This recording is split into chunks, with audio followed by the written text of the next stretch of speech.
Okay, here we have some solved problems for chapter 25.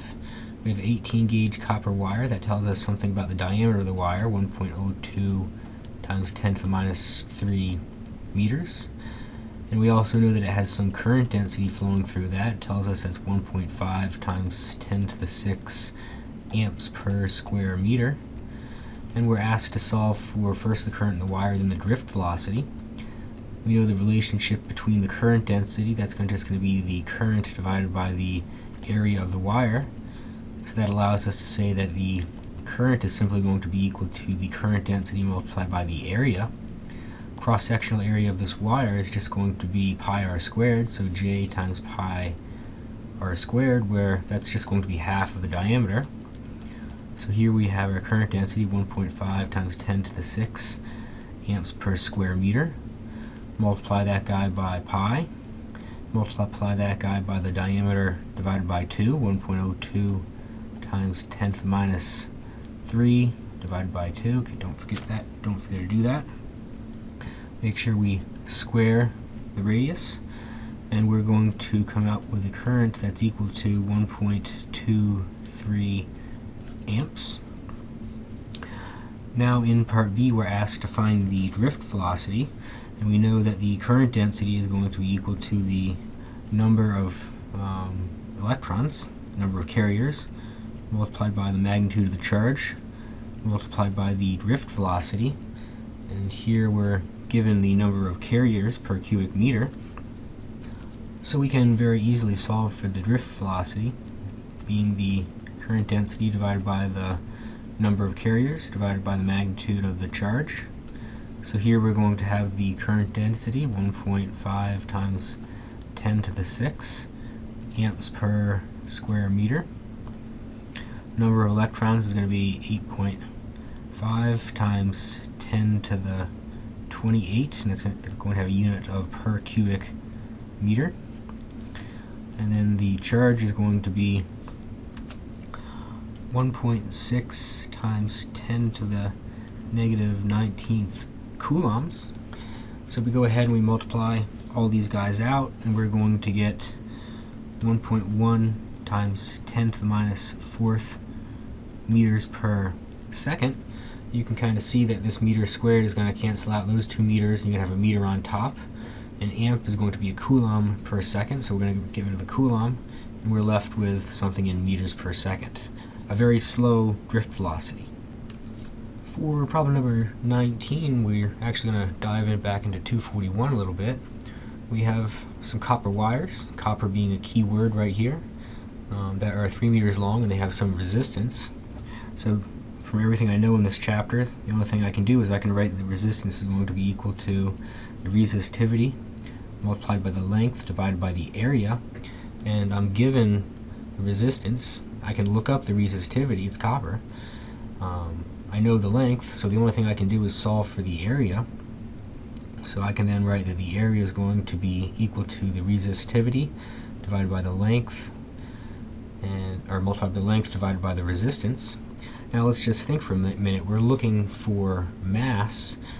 Something else we know is we could say, well, I know that the volume is going to be equal to the area multiplied by the length. So that's going to be equal to the resistivity, length squared, divided by the resistance. And lastly, I remember from 241 that density is going to be equal to mass per unit volume. I've been very careful to put a prime here so that we don't confuse the resistivity with density. And so I could also say that my mass is going to be equal to my density multiplied by the volume. So that's going to be equal to the density of copper multiplied by the resistivity of copper. I can look that up. Multiplied by the length squared divided by the resistance. And what I'm going to come up with is I'm going to look up the density of copper. That's going to be 8.9 times 10 to the 3rd kilograms per cubic meter. Go ahead and look up the resistivity of copper, and that's going to be 1.72 times 10 to the negative 8th ohm meters. Now the length of this guy is just going to be 3.2 0.5. Make sure I square that guy, that's in meters. Divide this by the resistance, 0.125 ohms. Go ahead and you peck all that into your calculator, and you find out that the mass is going to be 0.015 kilograms, or 15 grams. So here we have a simple circuit where we have a voltmeter going across a battery. The battery has internal resistance, and it's hooked up to a circuit with initially an open switch. Initially the voltmeter is going to read 3.08 volts, and you might say to yourself, aha, this is going to be VAB is equal to the EMF minus the current flowing through the resistor, or through the internal resistor of the battery multiplied by its internal resistance. However, you have to be really careful here because the switch is initially open. So you might initially say that that's going to be 3.08 volts, but initially the switch is open and there's no current flowing through the circuit right here, so that guy is going to be equal to 0. So really the EMF is going to be 3.08 volts.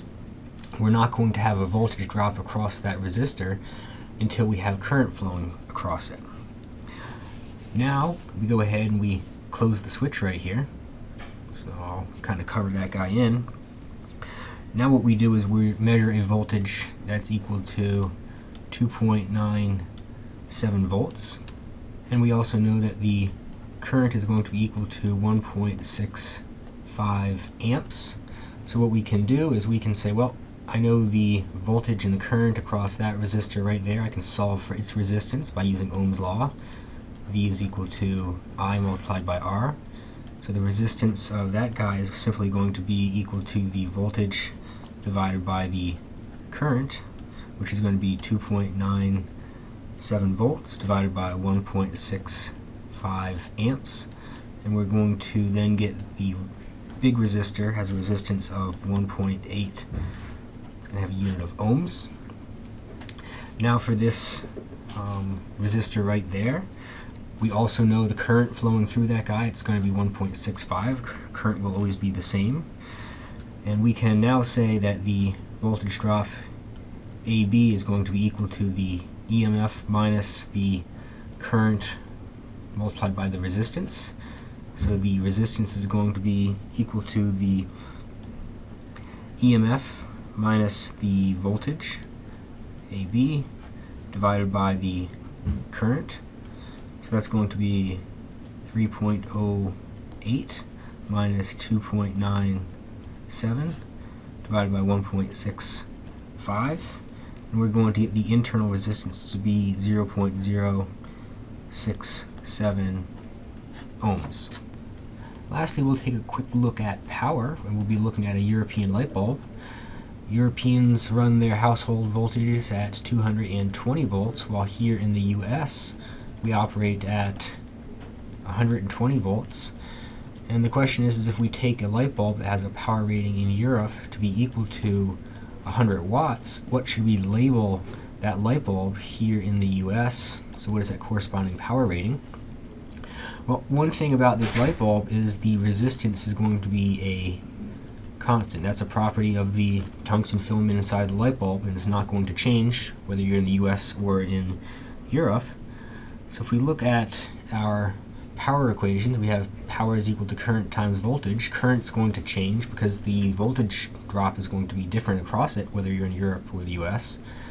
So really, let's take a look at V squared divided by R, and we can rewrite this to be resistance is equal to V squared divided by power. Resistance is going to be constant, so what I can do then is I can write V squared for Europe divided by the power in Europe.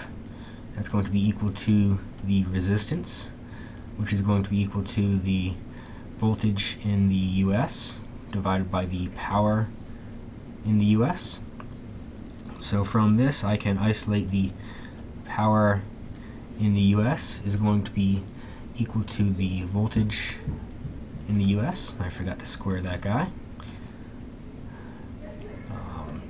Divided by the voltage in Europe multiplied by the power in Europe, and once again I've got to square the voltage.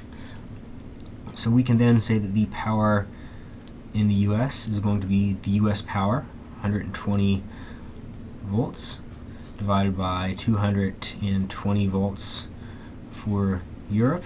Square both of those guys, and it's going to be 100 watts in Europe.